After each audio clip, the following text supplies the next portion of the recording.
Hello students, আজি মই তোমালোকক এটা বহুত ইম্পৰ্টেন্ট ভাববহলা লিখা টেঙা আম এবাৰহে বেচিব পাৰি এটো দিম যেটো পৰীক্ষাত প্ৰায় আহি থকা দেখা যায়।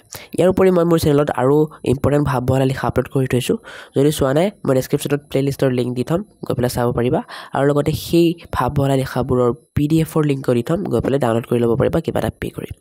আজিৰ টেঙা আম এবাৰহে বেচিব পাৰি এই ভাববহলা লিখাটো পৰীক্ষাত আহিলে এনেকৈ লিখিবা, তোমালোকে সম্পূৰ্ণ নম্বৰ পাবলৈ সক্ষম হ'বা।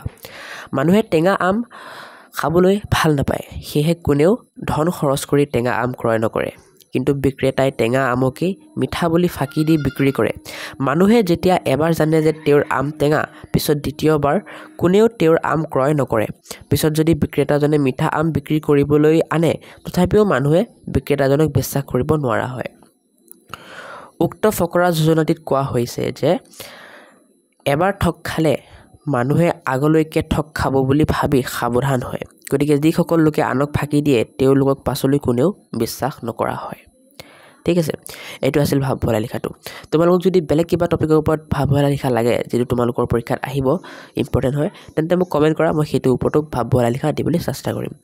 বাকি প্লেলিষ্টৰ লিংক চেক কৰিবা, ডেসক্ৰিপচনত আছে, তাত সকলো ভাববহলা লিখা পাই যাবা তোমালোকে। ঠিক আছে, সো আজি ভিডিঅ'টো এইখিনিতে সামৰি মাৰিছো।